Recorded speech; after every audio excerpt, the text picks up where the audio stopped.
Tonight's gospel reading comes out of the 13th chapter of Mark, verses 24 to 32. As I read tonight's gospel reading and you listened to it, did you hear the morbidity of tonight's gospel reading? It is a relatively depressing and discouraging gospel reading.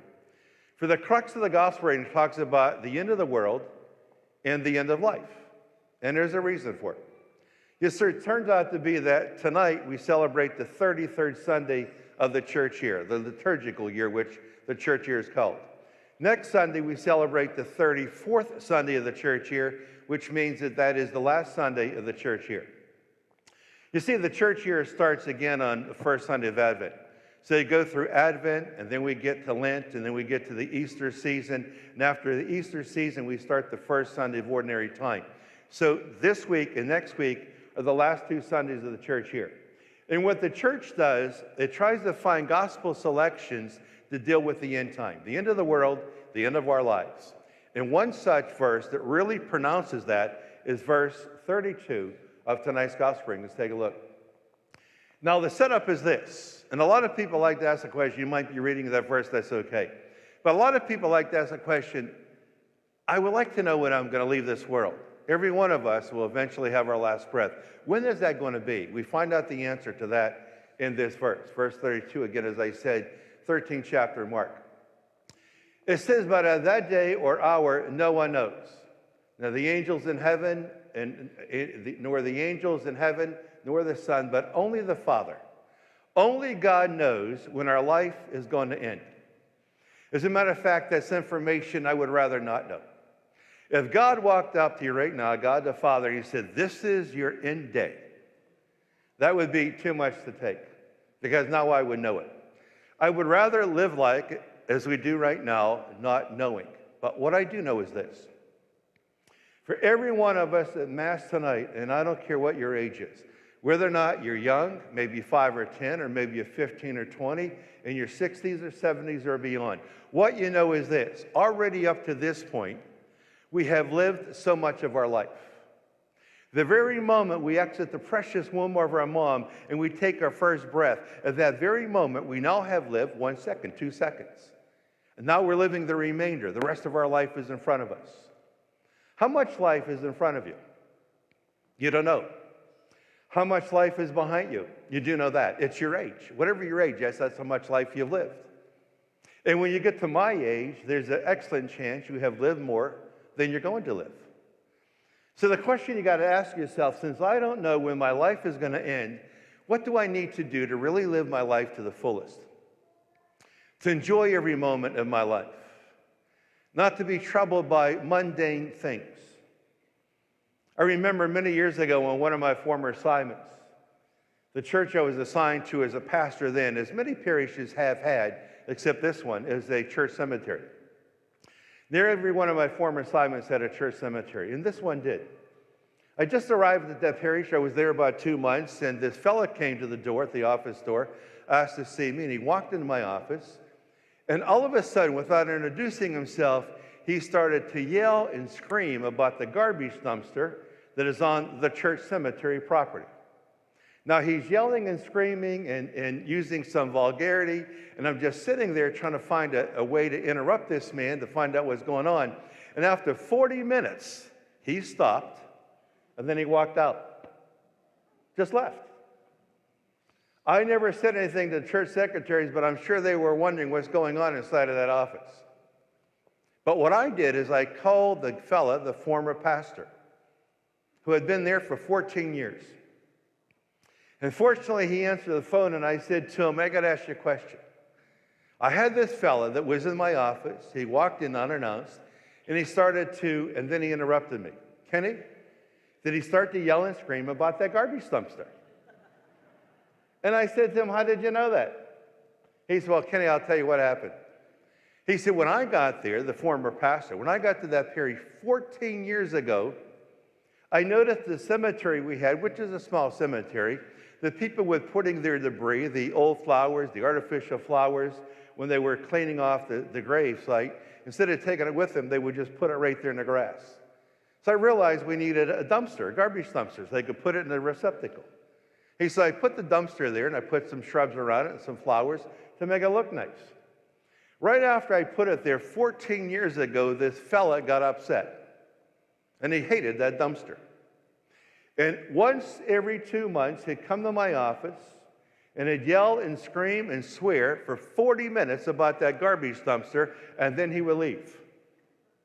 And he did that once every 2 months for 14 years. And I said to him, well, what did you do? He said, I didn't do anything. He said, now guess what? That garbage dumpster is yours. And for the next 7 years, this man, once every 2 months, would come into my office. It was a ritual, and he would just start screaming and yelling and swearing about the garbage dumpster. After 40 minutes, he'd leave. He did that for 7 years. And then I got a call one day from this man's wife. And she said to me that her husband was really, really sick. He's been placed on hospice. Death is imminent. He could pass away any moment, any hour, any day, but probably not beyond this week.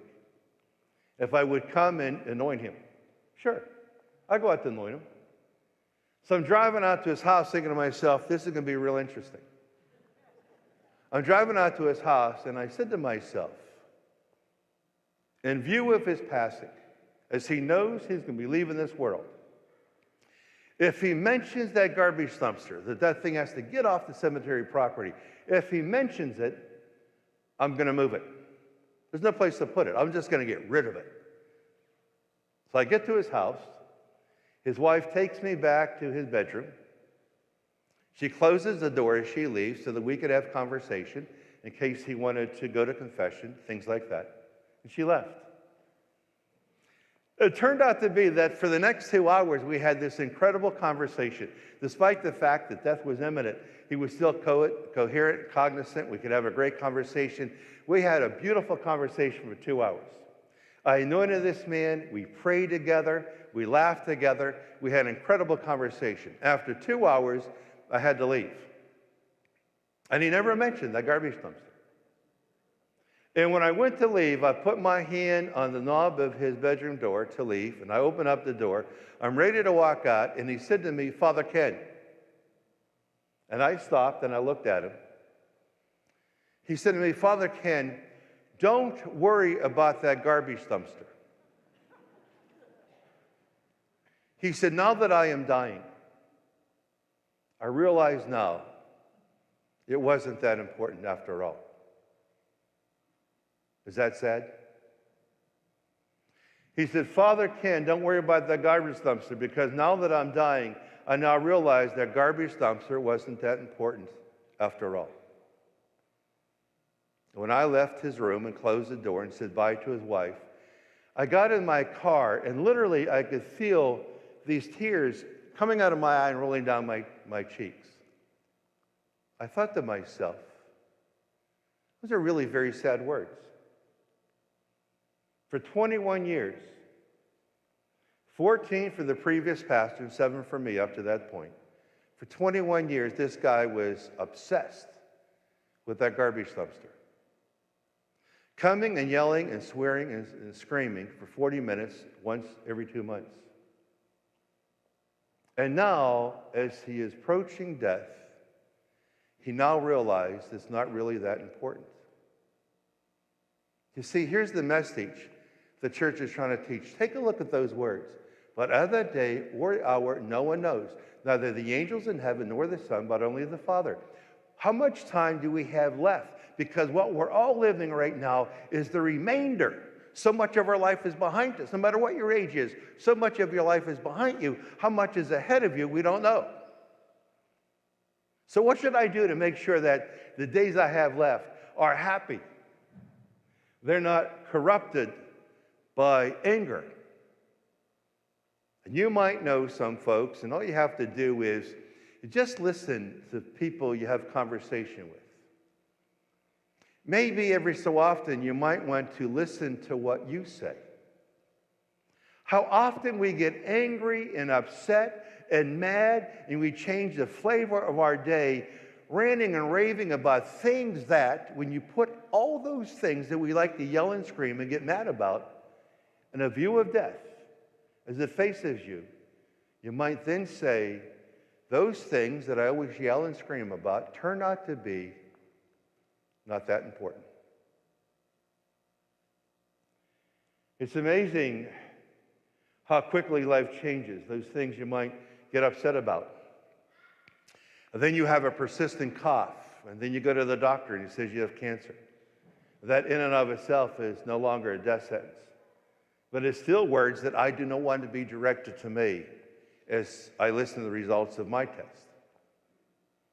And that's going to make me say, Kenny, why did you get upset about this? Or why did you get mad about that? Or why did you get mad about the guy that pulled out in front of you and you chased the guy around Lowell Burrow for a couple miles?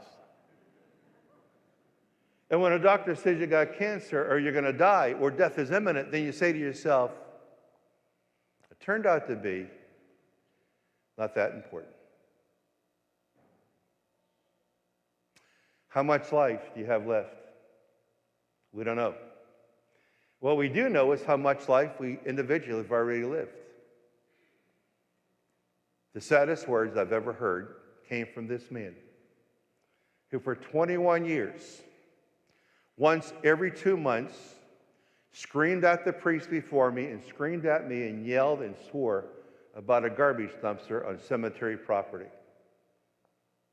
And I'll leave you with these thoughts, and hopefully you place them onto your own lap. And challenge yourself and ask yourself, am I making the same mistake? Do I get mad about things that really don't matter? That's tragic. And I was ready to leave his room. He said, Father Ken, that garbage dumpster, don't worry about it. Now that I am facing death, I now realize it turns out to be not that important.